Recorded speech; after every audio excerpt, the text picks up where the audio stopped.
자, 말씀을 보도록 합시다. 오늘은 되게 재밌는 이야기죠. 모세가 시내산에서 두 번째 내려옵니다. 제가 지난번에 말씀드렸던 것처럼 모세는 굉장히 짧은 기간에 80일 가까이 금식을 한 거예요. 첫 번째 십계명을 받을 때도 40일 동안 금식을 했었고, 또 두 번째 돌파를 받을 때도 우리가 본문에 보았던 것처럼 40일간 먹지도 마시지도 않았다. 사람이 그러면 거의 죽어야 되잖아요. 근데 이제 하나님의 특별한 섭리와 은혜 가운데 그가 먹지도 마시지도 않았지만 생명을 가지고 내려왔습니다. 살이 얼마나 빠졌겠습니까? 한번 생각해 보시면. 그런데 그 살이 얼마나 빠졌는가, 이런 이야기가 나와 있지 않고, 요즘에 우리는 관심이 다이어트를 어떻게 해야 되나, 스위치온을 해야 되나 말아야 되나. 스위치온을 하면 얼굴에 빛이 날까요? 예, 그런 생각을 우리는 갖고 있죠. 그러나 여기 모세는 다이어트 프로그램을 하지 않았음에도 불구하고 돌판을, 그러니까 증거판이죠. 두 돌판을 손에 들고 시내산에 내려왔을 때 그의 얼굴에서는 빛이 났다고 표현합니다. 이거는 조금 우리가 좀 생각해봐요. 얼굴에 빛이 났습니다. 그래서 이제 사람들이 뒤쪽에 이렇게 뭐라 그러죠?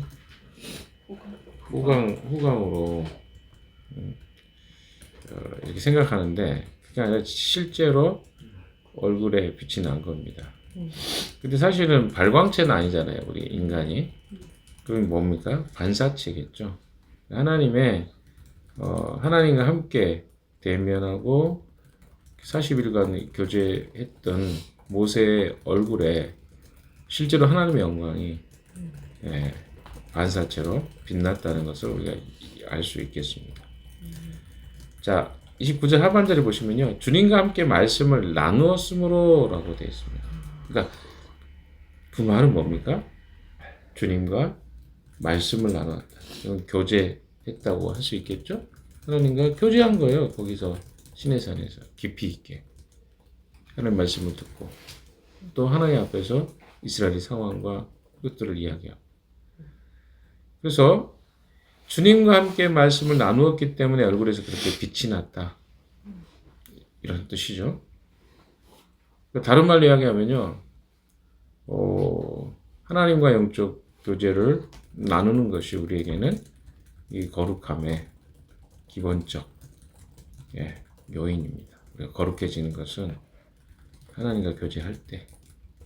근데 그것이 어떻게 증거로 나타납니까? 우리 삶에 하나님과 충분하게 교제하면 당연히 그것이 우리 삶에 드러납니다. 우리가 잘못 오해하는 것은 그냥 나 말씀 읽었다, 큐티했다, 또 어떻습니까? 뭘 했다 하면 자기가 이렇게 하나님과 교제한다고 생각하는데, 그것이 무엇으로 나타날 때? 이 나의 삶의 거룩함으로 반영될 때, 그때 진짜 그 사람이 교제했는지 안 했는지 알 수 있습니다. 삶에 드러난다는 것은 내 삶의 모양 속에도 나타나는 거죠. 단순하게 내가 큐티를 했으니까 그러면 거룩한 거 아니냐. 진짜 주님과 교제를 하면 우리 삶이 누군가에게는 분명하게 하나님과 교제한 것으로 인한 차이점이 있다는 것이죠. 그 이야기를 하고 있는 것입니다. 그래서 주님과 함께 말씀을 나누었으므로 그래서 그렇게 빛이 났으나 모세는 알지 못합니다. 그러니까 자기 자신은 알지 못하지만 누가 아는 것이죠? 주변에 그것을 바라보고 있는 사람들이 알았다라고 이야기하는 것입니다. 자, 30절 다 같이 읽겠습니다. 시작. 아론과 이스라엘의 모든 자손이 모세를 보니 모세의 얼굴에 성결이 빛나고 있었다. 그래서 그들은 그에게로 가까이 가기를 두려워하였으나. 성경에는 이런 표현들이 자주 나옵니다. 예수님이 변화산에서 자기 자신의 얼굴이 변화잖아요. 그러니까 원래의 모습하고 많이 바뀌어서 하나님의 영광이 반영된 모습으로 나타났을 때 베드로와 제자들이 했던 이야기가 무엇입니까? 여기가 좋사오니 여기서 초막셋을 짓게 해주십시오. 함께 머물게 해주십시오. 그 하나님의 거룩하심을 경험하고 하나님의 임재를 경험하고 그런 경험을 갖게 되었을 때 나타나는 현상 중에 하나가 뭐냐면 기쁨, 또 거기서 느끼는 황홀감도 있는 것 같아요. 황홀경이 있죠. 뭔가 그 실체를 담아내긴 어렵지만 그것이 굉장히 일반적 세상에서 경험할 수 없는 특별한 경험이라는 것을 그들의 이야기를 통해서 알 수 있습니다.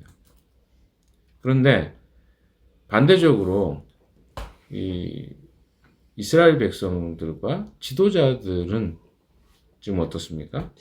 두려워했다는 거죠. 그래서 어제 말씀하고도 조금 연관이 좀 되는 것 같습니다. 두려움에는 두 가지 측면이 있어요. 경외감이 있죠.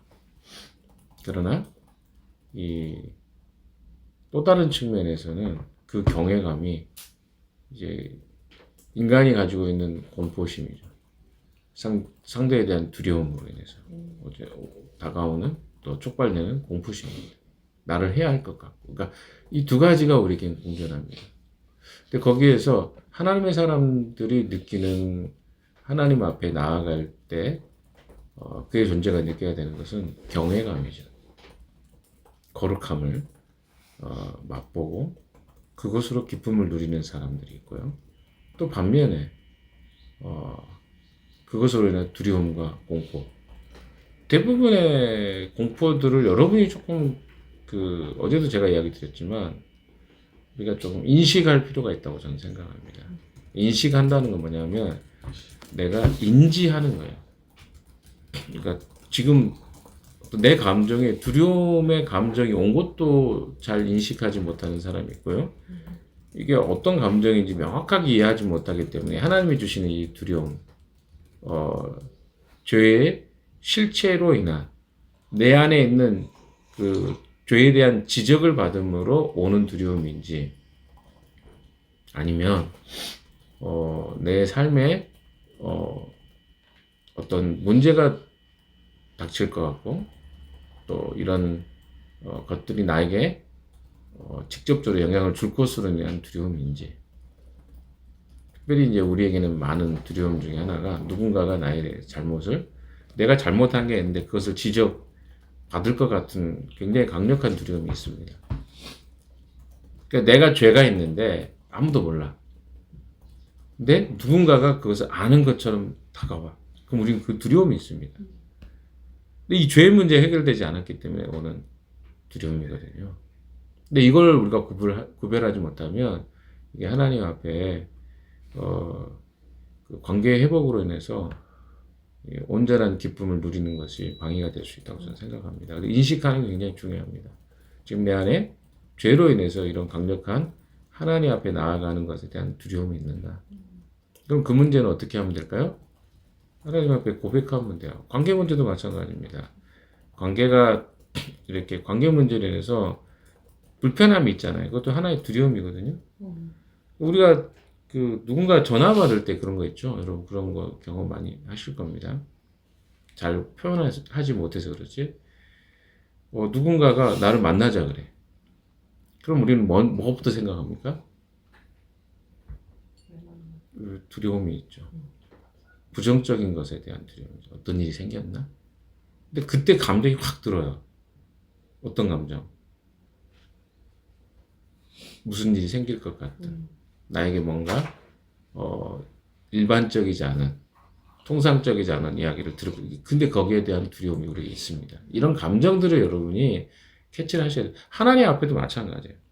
우리가 고백하지 않고 내가 하나님 앞에 숨겨둔 어떤 죄의 문제가 있을 때는 우리는 그것을 두려워서 나아가지 못하는 겁니다. 그러니까 이 백성들이 하나님 앞에 특별히 모세에게 나가지 못했던 것도 두려웠던 거죠. 자기들의 죄가 드러날 것이에요. 그러니까 가까이 가지 못하는 거예요. 그러나 모세는 그것이 그렇게 상관이 없었던 것이죠. 왜? 하나님과 직접 대면하고 그분과 교제하는 상태였기 때문에. 자, 31절. 모세가 그들을 부르자 아론과 회중의 지도자들이 모두 그에게 가까이 갔다. 모세가 먼저 그들에게 말을 거니 여기 표현을 보십시오. 가까이 가면서도 무슨 생각이 있겠어요? 두려움이 있는 거예요. 어떤 두려움입니까? 그러니까 거룩에 대한 열망도 있지만 거룩으로 인해서 어때요? 자기 자신들이 심판받을 것에 대한 두려움이 같이 있는 거예요. 그러니까 우리 인간은 하나님께 가까이 가고 싶어 해요. 이건 너무나 명확한 사실입니다. 그러나 한편으로 우리는 또 하나님께 가까이 가는 걸 두려워합니다. 왜? 우리 안에 있는 죄의 문제가 우리를 하나님께 나아가는 것을 두렵게 하는 것이죠. 이게 우리에게 너무나 명확하게 존재해요. 여러분 이 사실 아십니까? 우리 삶에 있어서 대부분의 경우가 이 하나님과의 관계를 갖지 못하는 것, 특별히 텐텐텐 하자 뭐 이렇게 하잖아요. 텐텐텐 하면 좋은 거 누가 모릅니까? 근데 중요한 건 뭐냐면 내가 그 시간을 갖지 못하는 이유가 있는 거예요. 뭐 때문에 그렇습니까? 어떻게 하면 내 안에 하나님과 관계 안으로 있는 불편한 것들이 해결되지 못하면 그 시간이 굉장히 고통스러운 거예요. 해야 되기 때문에 하는 시간은요, 굉장히 힘든 시간입니다. 좋은 것 알지만 안 하는 이유가 거기에 있어요. 이 유익이 나에게는 어때요? 오히려 고통의 시간인 거죠. 왜 그럴까요? 그러니까 내 안에 있는 죄의 문제가 어떻게 되는 거예요? 아직 해결되지 않았기 때문에. 근데 그 문제 갖고 하나님께 나아가면 자기가 지금 굉장히 불편하다는 사실을 알기 때문에 못 나가는 거죠. 아예 시간 자체를 못 갖는 거야. 그건 딱 단순합니다. 뭐 때문에? 우리가 우리 삶에 여전히 하나님과 상관없는 다른 것들로 많은 것들이 점철되어 있다는 것이죠. 그러니까 그 시간을 갖는 게 제일 어려운 거예요. 오히려 하나님 잘 모르다가 이제 신앙생활 처음 하는 사람도 오히려 쉽습니다. 여러분. 잘 모르니까. 그러나 기억해야 돼. 이게 하나의 우리에게 기회예요. 그러니까 내가 하나님 앞에 나아갈 수 있는 그 시간과 기회가 주어지므로 내 자신 안에 있는 무슨 문제? 죄의 문제를 또 해결하고 또 관계 문제, 하나님과 관계 안에서의 깊은 친밀함을 유지할 수 있는 그런 기회이기도 합니다. 근데 우리가 그렇게 생각하지 않는 것이 문제죠. 왜? 그 죄의 상태를 그대로 유지하려고 하는 우리의 못된 속성이 있기 때문에 그렇습니다. 여러분, 우리에게 걸림이 되는 일들은요, 빨리빨리 해결하셔요. 그렇지 않으면 사단이 올무를 놓습니다. 덫을 놓죠. 자기의 통제 아래 두기 위해서. 그게 바로 사단이 사용하는 방식입니다. 근데 너무 오랫동안 그렇게 산 사람들은 이런 올무에서 벗어나는 것이 이상해가지고 아예 그런 올무 가운데 사는 것이 당연하고 어제도 뭐 자매가 다 알 것 같긴 한데 아무튼 나눴지만 두려움이나 근심 없이 살아본 적이 없는 사람들이 있습니다. 그러니까 늘 긴장 상태야. 늘 긴장 상태. 근데 이게 자기는 생각할 때 이게 정상인 상태죠. 그러나 하나님 안에서 살아가는 그리스도인의 상태는요. 이 긴장 상태가 잠깐이라도 있으면 빨리 하나님 앞에 나아가서 그 문제를 해결하는 방식으로 살아가는 사람이 그리스도인의 삶이죠. 다른 말로 이야기하면 내가 온통 긴장 상태로 산다는 건 뭡니까? 그리스도인이 가지고 있는 정말 놀라운 특권, 하나님이 주시는 평안과 평화를 누리지 못하고 살아가고 있는 상태라고 할 수 있겠습니다. 여러분, 그리스도인의 특권입니다. 하나님 우리에게 주시는 진짜 평화. 예수님도 오셔서 요한복음 14장 27절에 말씀하셨잖아요. 내가 너에게 평안을 주노니 이 평안은 세상이 줄 수 없는 것이다. 주님 우리에게 평화를 주기를 원하십니다. 근데 그 평화는 어디서 옵니까? 주님과 연결될 때 오는 거예요. 커넥션이 이루어지는 순간에 오는 평안입니다. 자, 32절도 계속 볼까요? 시작. 그때야 모든 이스라엘 자손이 그에게로 가까이 갔다. 모세는 주님께서 시내 산에서 자기에게 말씀하신 모든 것을 그들에게 명하였다. 자, 하나님이 자기에게 말씀해 주셨던 것들을 이야기합니다. 우리는 반사체예요. 우리가 어떤 말씀을 가지고 있는 어떤 뭐랄까요? 사람을 살리거나 생명을 살릴 수 있는 존재가 아닙니다. 하나님이 그렇게 하실 수 있는 분이죠. 그래서 우리는 반사체로서 하나님이 우리에게 말씀해 주신 것을 전달하는 역할이에요. 모세가 그런 역할을 한 겁니다. 모세는 이스라엘 백성들의 자기 이야기를 하지 않았습니다. 누구 이야기를 합니까? 하나님께서, 주님께서 시내산에 자기에게 말씀하신 모든 것을 그들이 그게 그리스도인의 삶이에요.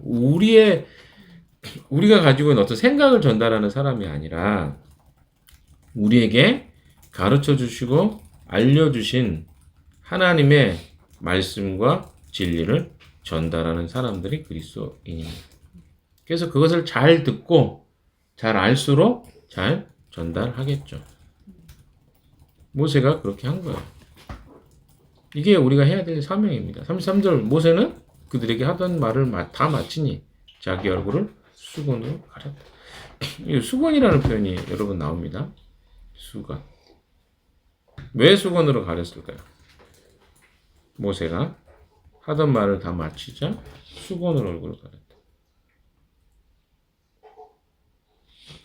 수건으로 얼굴을 가렸다는 것에 대해서 나중에 바울이 이 부분에 대한 이야기를 합니다. 고린도 후서에 보시면 4장에 보시면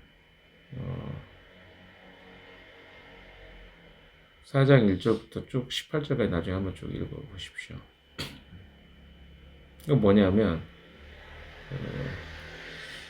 모세가 수건으로 얼굴을 가린 것은요, 하나님의 영광을 가린 거예요. 감춘 겁니다. 그들에게는 아직 하나님의 영광이 온전히 비추어질 수가 없었어요. 왜 그랬을까요? 아직 이 모세는 특별한 은혜를 받은 거죠. 그들의 죄의 문제가 아직 완전히 해결되지 않았기 때문에 그렇습니다. 영광을 다 볼 수 없는 거예요. 영광을 보는 것은 진짜 특별한 특권입니다. 우리가 베드로전서에도 오늘날 우리에게 구원이 임하여질 것에 대해서 구약의 선지자들과 예언자들이 어떻게 그 구원이 이루어지고 누구에게 그 구원이 이루어질 것인가 고대하고 그것에 대해서 연구하고 관심을 가졌다고 이야기하잖아요. 베드로전서 1장에 그런 표현이 나옵니다. 자, 그 말은 뭡니까?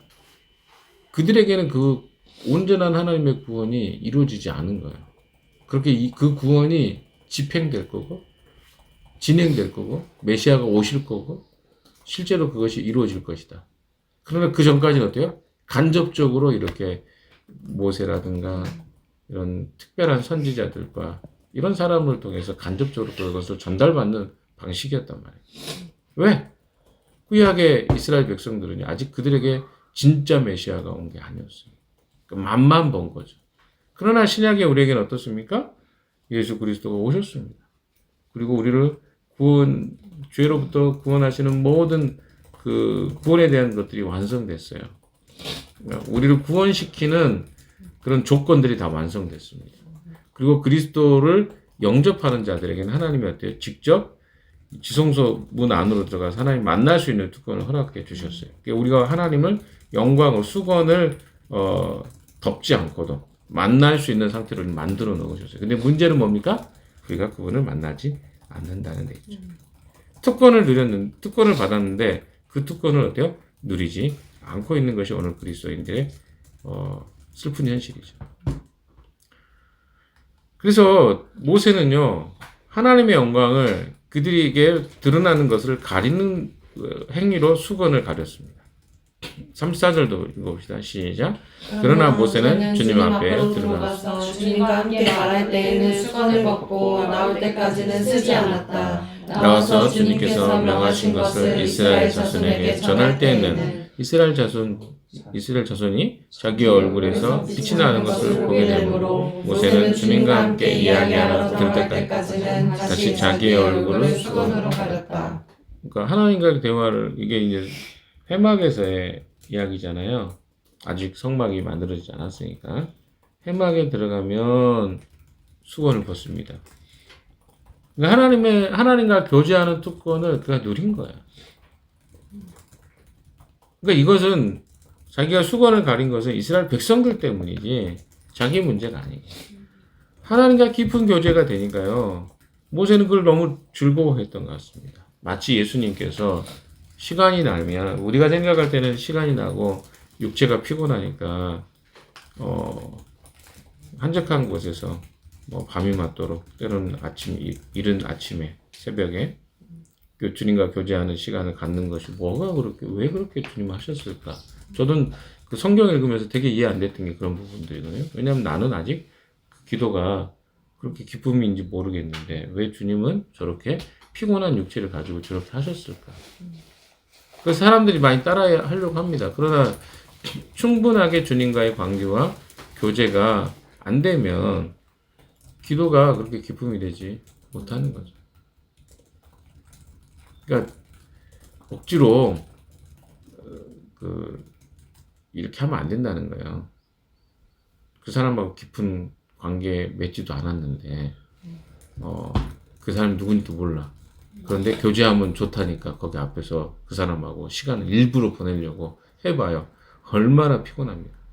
얼마나 힘듭니까? 그러니까 하나님과의 관계 안에서도 우리가 이런 일들 많이 해요. 그 하나님과 내가 친밀하지도 않아. 어떻게 기도해야 될지도 몰라. 그냥 내 하소연만 해. 근데 하나님께 나아가면 좋다니까 거기 나가서 기도하려고. 이건 중노동이에요. 그래서 모세가 하는 걸 보십시오. 주님과 함께 말할 때는 수건을 벗고 나올 때까지 쓰지 않아. 나와서 주님께서 명하신 것을 이스라엘 자손에게 전할 때는 이스라엘 자손이 자기 얼굴에서 빛이 나는 것을 보게 되면 하나님의 영광이 그들에게 너무 드러나기 때문에 그걸 가린 거죠. 모세는 주님과 함께 이야기하러 들어갈 때까지는 다시 자기 얼굴을 수건으로 가렸다. 오늘 메시지를 좀 정리해 보면요. 그렇게 특별한 내용은 아닙니다만은 또 어떻게 보면 굉장히 특별한 내용입니다. 40일간의 주님과의 깊은 교제를 가졌던 모세를 생각해 보시고 반대로 하나님과 교제 없는 이스라엘 백성들을 한번 대비해서 생각해 보십시오. 어디 쪽이 나의 삶을 대변해 주고 있는 것 같습니다. 주님과 함께 하는 것은요, 의무가 아닙니다. 주님의 영광을 경험하는 것입니다. 제가 여러 차례 이야기 드렸지만 이제 우리가 좀 그 단계로 나아갔으면 좋겠어요. 그러니까 우리가 영적인 아이 단계가 있고 또 청년의 단계가 있고 어른의 단계가 있다고 말씀드렸지 않습니까? 기도도 마찬가지인 것 같습니다. 기도도 주님과 기도를 해야 된다. 기도가 무엇인가를 배우는 단계가 있고요. 또 기도의 맛을 알아가는 단계가 있고 또 깊이 주님과 사귐과 교제로 들어가는 단계가 있는 것 같습니다. 그런데 우리가 여전히 죄의 문제, 죄가 더 재밌어, 즐거워. 근데 명확한 건 뭔지 아십니까? 제가 어제도 그런 이야기 많이 했습니다. 죄를 범할 때 우리는 쾌감을 느껴요. 근데 그 쾌감은 우리를 어디로 이끌어갑니까? 파멸, 죄책감, 하나님과 관계가 멀어짐으로 갑니다. 그러니까 그 잠깐의 즐거움은 우리를 어디로 가게 해요? 도박하는 사람들을 한번 생각해 보세요. 도박이 파멸로 이끌어가는 건 다 알아요. 그런데 어때요? 도박을 하고 싶은 욕망이 강하게 든다는 거예요. 그 순간에 돈이 생기면 그러면 그 사람이 그걸 갖고 들어갑니다. 그리고 나올 때는 어떨까요? 다 파산된 그 마음의 상태와 파괴된 마음의 상태로 나올 수밖에 없어요. 그럼 다시는 내가 도박하지 않겠다. 또 도박하러 들어가는 거 똑같은 거야. 그러니까 하나님과의 관계 안에서 우리가 정말 깊은 누림과 사귐이 있는 거 알아요. 그거 안 하는 게 죄와 버타고 살지 않는 것이 하나님과의 기쁨을 누리는 것이라는 걸 알아. 그런데 지금 나의 삶은 뭐가 더 훨씬 강력을 합니까? 이 조그만하게 숨어서 죄 짓는 것이 더 즐거운 거예요. 그러니까 어때요? 하나님과 누리는 지속적으로 누릴 수 있는 나의 영혼과 나의 삶을 풍요케 하는 기도의 자리나 주님과 교제하는 자리보다 무엇으로 나아갑니까? 잠깐 찰나의 즐거움, 쾌락을 즐기는 그런 죄 안에 거하는 것을 선택하는 것이 우리의 삶이라는 것이죠. 사랑하는 여러분, 어떤 선택을 여러분 하는 게 바람직할 것 같습니까? 여러분, 죄 짓는 것을 뭐라 하는 게 아니라 무엇이 진짜 우리가 사는 길인지 오늘 깊이 고민해 보십시오. 그래서 텐텐텐이요, 우리에게는 안전장치입니다. 어떤 안전장치입니까? 죄를 짓지 못하게 한 안전장치예요. 그 자리만 나가 있어도요, 이미 우리는 죄에 대해서 하나님 지적하는 것을 보게 됩니다. 그럼 죄의 문제 해결하려고 노력하겠죠. 근데 우리가 어떤 문제들이 해결되지 않고 살아가는 것은 하나님 앞에 나아가서 머리 숙이지 않고 기도하지 않기 때문에 그렇습니다. 기도는 그렇게 우리가 생각하는 건 노동만은 아닌 것 같습니다. 과거에 저도 노동처럼 생각했을 때 내가 뭔가 계속 하나님 앞에는 부르짖어야 된다고 생각을 했거든요. 근데 우리가 배우고 있는 기도도 무엇입니까? 누리는 기도도 있습니다. 하나님 앞에 그냥 임재를 누리고 잠잠히 있는 것도 기도입니다. 자꾸 우리 생각 안에 뭔가 해야 기도한 것 같고 하니까 힘든 거예요. 하나님 앞에 임재에 나아가서 머물러 있는 것 자체가 휴식입니다. 그것도 기도예요. 꼭 내가 뭔가를 이야기하는 것만 기도라고 생각하지 마십시오. 사랑하는 여러분, 끝났다는 소리를 알리는 것 같습니다. 빨리 끝내라 이런 것 같은데, 오늘 하루 동안 주님과 주어진 시간 따로 선택하시고 정하셔서 교제하는 여러분 되시기 바랍니다. 그것이 여러분을 살리는 길입니다. 아시겠죠? 같이 기도합시다.